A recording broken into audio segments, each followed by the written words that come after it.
Hola, ¿qué tal? Bienvenidas y bienvenidos a esta exploración.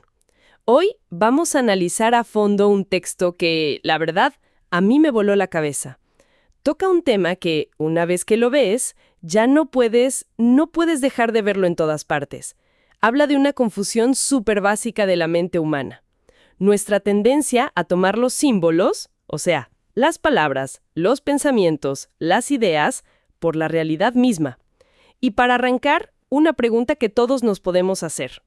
¿Alguna vez se ha sentido más afectado por un recuerdo o una preocupación que por lo que de verdad está pasando en el presente? Yo creo que todos los días. Seguro que sí. Bueno, pues nuestra misión hoy es justo desentrañar ese mecanismo. Entender por qué la mente, pues, se va con la finta y cómo esta confusión es la raíz de casi todo lo que llamamos sufrimiento psicológico. A ver, vamos a desmenuzar esta idea. Me encanta el tema porque es algo que nos toca a todos, sin excepción. Y lo fascinante aquí, como bien dices, es que el texto deja claro que esto no es un error de algunas personas, Ajá. no es un defecto, es más bien una característica inherente al funcionamiento del pensamiento cuando no lo observamos. O sea, cuando va en piloto automático. Justo. Lo que vamos a explorar es cómo la mente opera con representaciones de la realidad, no con la realidad directa. Es como si en lugar de ver el paisaje estuviéramos todo el tiempo viendo una foto del paisaje. Claro. El pensamiento es una herramienta increíble, nos ha dado la ciencia, el lenguaje, pero tiene esta limitación estructural que se nos suele pasar por completo. Y esa distinción, que parece una sutileza, tiene unas implicaciones gigantescas. Totalmente. Es como vivir la vida a través de un filtro sin saber que el filtro está ahí. Y el texto que tenemos va directo al grano, sin rodeos. Presenta la idea central con un ejemplo que me pareció genial por lo simple que es. El del árbol, ¿no? Justo, el del árbol. Sales a la calle, ves un árbol. Esa es la percepción directa, inmediata. Pero, una fracción de segundo después, la mente entra en acción y lo etiqueta. Le pone nombre. Árbol. Y no para ahí, ¿verdad? Luego vienen los juicios. Qué bonito, está muy grande, se ve viejo. Me da sombra, me recuerda a... Exacto. Y aquí es donde se pone la cosa realmente interesante. Porque la palabra árbol no es el árbol. Es un sonido, un concepto. Y el juicio, qué bonito, no es un hecho del universo, es una reacción tuya, interna. La realidad es el árbol que está ahí. El pensamiento es todo este rollo que nos contamos sobre el árbol. Exacto.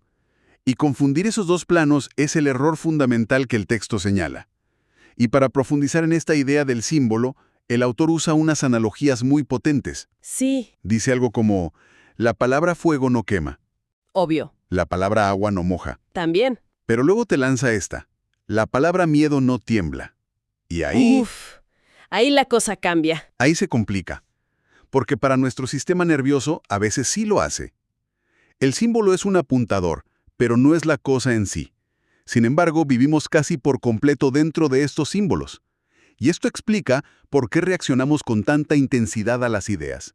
¿Una crítica? Ajá, Que no es más que un conjunto de palabras, ajá. puede dolernos más que un golpe. Porque la mente defiende los símbolos, las creencias, la idea de nosotros mismos como si fueran su propio cuerpo. Es curioso porque a mí me pasa al revés. A veces la palabra lunes por la mañana sí me produce un pequeño temblor. Es un gran ejemplo. Es un ejemplo tonto, pero ilustra perfecto cómo el símbolo nos secuestra. Y esto me lleva a preguntar, ¿por qué? ¿Por qué esta preferencia por el símbolo? Pues el texto da varias claves. Primero dice que el símbolo es estable, es fijo.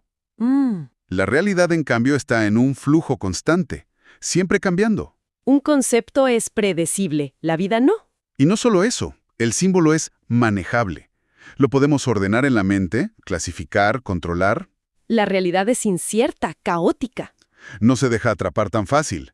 Y hay un tercer punto que me parece crucial. El símbolo activa la memoria.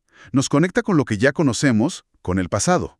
¡Claro! La realidad, para ser experimentada de verdad, exige presencia. Aquí y ahora. Entonces la mente, en su eterna búsqueda de seguridad, se aferra a los símbolos como un ancla en medio de un mar embravecido. Entiendo. O sea, estamos programados para preferir el mapa al territorio porque el mapa se siente más seguro. Me llama la atención eso del ancla, porque un ancla te da seguridad, pero también te inmoviliza, ¿no? Te impide navegar. Totalmente. El texto explora esa dualidad. Ese es el gran pero. Esa misma ancla se convierte en una prisión que nos aísla de la experiencia directa. Y esto nos lleva al punto más heavy que plantea el texto. A ver. La mente no sabe qué está pensando. Este es el núcleo de la confusión. Para la mente en automático, no hay diferencia entre sus propios contenidos, recuerdos, fantasías y las percepciones directas del mundo. ¡Wow! Por ejemplo, ¿te acuerdas de una discusión de ayer y el cuerpo se tensa, el corazón se acelera, sientes el enojo como si estuviera pasando otra vez? Sí, pasa todo el tiempo. ¿O piensas en una presentación que tienes la próxima semana y sientes la ansiedad como si ya estuvieras ahí fracasando? El sistema nervioso no distingue entre un león real que te persigue, la idea de un león o el recuerdo de un león. La reacción es casi idéntica. Qué fuerte eso. El sufrimiento psicológico nace justo ahí, en ese momento en que vivimos nuestros símbolos como si fueran hechos concretos. Es como estar en una sala de cine de realidad virtual permanente y haber olvidado que podemos quitarnos los lentes. Y me pregunto, ¿el texto da ejemplos de cómo esta confusión se cuela en momentos más mundanos? Sí, y da el ejemplo más poderoso y cotidiano de todos, la palabra yo. ¡Uf, el yo! Es increíble cuando lo piensas. La palabra yo es solo un pronombre, un sonido. Pero fíjate cómo alrededor de ese simple símbolo, la mente construye una estructura colosal. Una identidad completa. Teje una historia, una biografía emocional llena de traumas y logros, un pasado que nos define, un futuro de expectativas, un ideal de cómo yo debería ser. El texto llama a esto el origen del ego. Confundir toda esa construcción mental, toda esa película, con la persona real, viva, que está aquí respirando. Es una ficción que se mantiene en pie por la fuerza de una sola palabra. Es vertiginoso. Sí, la idea de que toda nuestra identidad, esta historia que cargamos y defendemos con uñas y dientes, se sostiene sobre una palabra. ¡Wow! ¿Y cómo desglosa el autor la conexión entre esta idea del yo y emociones como la ansiedad o la culpa? Lo conecta de una forma muy directa usando preguntas que te obligan a observar. Por ejemplo, cuando sientes ansiedad, hay una amenaza real y presente afuera, o lo que está ocurriendo es una imagen, una anticipación, una historia adentro. Casi siempre es la segunda. El 99% de las veces. O cuando sientes culpa. ¿El pasado está ocurriendo ahora mismo? Pues no. Evidentemente no. Pero la imagen mental del pasado, el símbolo, la recordamos y la sentimos como si fuera presente, y reaccionamos a esa película. Claro. El sufrimiento no viene del hecho, sino de la historia que la mente se cuenta una y otra vez sobre ese hecho. Hay una frase en el texto que es una daga. Dice, A ver. el sufrimiento es la señal de que la palabra se ha convertido en la cosa. El sufrimiento es la señal de que la palabra se ha convertido en la cosa. Es buenísima. O sea, el dolor emocional es como el foquito del coche que se prende para avisarte que estás confundiendo el mapa con el territorio. Pero a ver, ¿entonces la culpa no sirve de nada? ¿O cómo se distingue entre un recuerdo útil que te ayuda a aprender y una tortura mental? El texto aborda eso. Es una pregunta excelente, porque la idea no es volverse indiferente. El texto no sugiere disolver la identidad. La necesitamos para funcionar. Claro, la diferencia es de identificación. Un recuerdo funcional es información.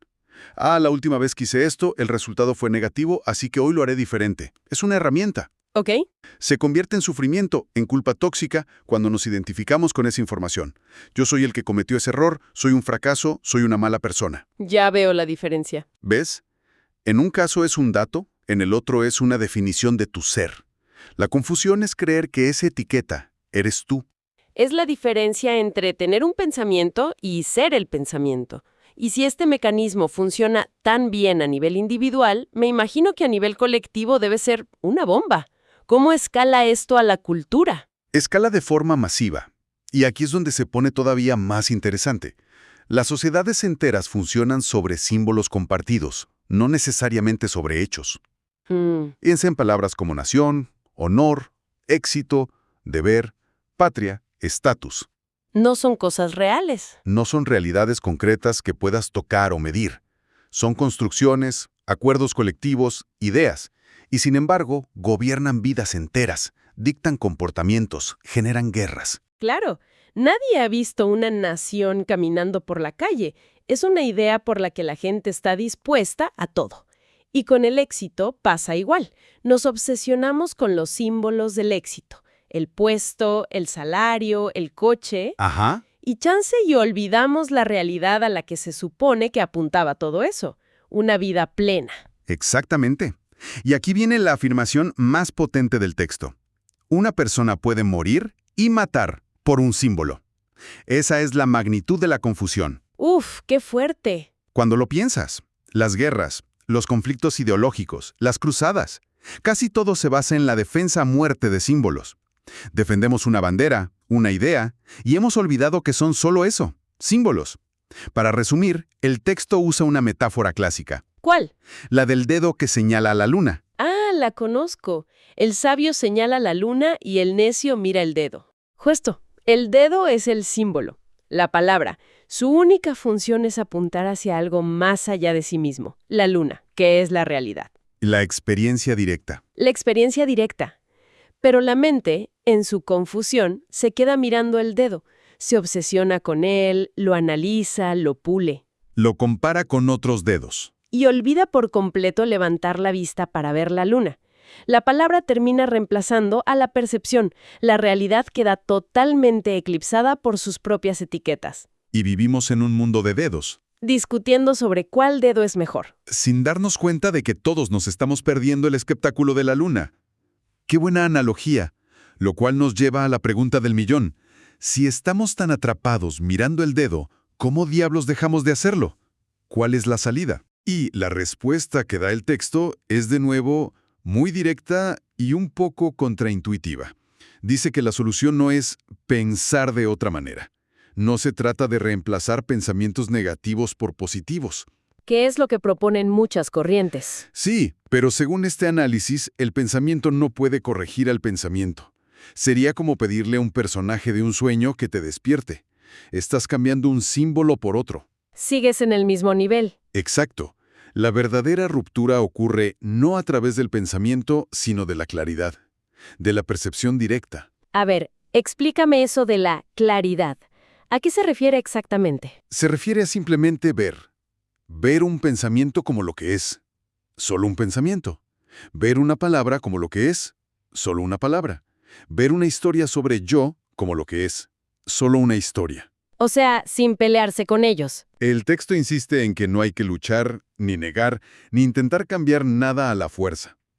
El único movimiento necesario es verlos por lo que son. Representaciones pasajeras. Eventos mentales, no la realidad. O sea que la chamba no es ser el jardinero que arranca las malas hierbas del pensamiento, No. sino más bien el que de repente se da cuenta de que es un jardín. Es un cambio de perspectiva, no de contenido. Precisamente. Y el efecto de esa claridad, de ese simple ver, es transformador. Cuando ves un pensamiento como lo que es, aparece una distancia natural. Das un paso atrás. Se crea un espacio. Y en ese espacio, el símbolo pierde su poder, su dominio. Ya no te secuestra emocionalmente. La realidad, la percepción directa del momento, recupera su lugar. Lo que antes era mi sufrimiento, algo terriblemente personal, se convierte en, mira, información sobre cómo funciona la mente. Se despersonaliza. Se vuelve un proceso observable, como ver las nubes pasar. Sabes que están ahí, pero no te identificas con ellas. Y eso me suena a libertad. La libertad de no ser esclava de cada pensamiento que se te cruza por la cabeza. Exacto. Y si conectamos esto con el panorama general, lo que el texto sugiere es que este es el verdadero inicio de la inteligencia. No se trata de tener pensamientos más complejos, sino de tener una percepción limpia, directa, sin los intermediarios del pensamiento constante. Una inteligencia que responde a lo que es en lugar de reaccionar a lo que piensas sobre lo que es. ¡Qué idea tan potente! Hay una frase casi al final del texto que creo que lo resume todo de manera perfecta. La palabra no es la cosa. El símbolo no es lo real. El pensamiento no es la vida.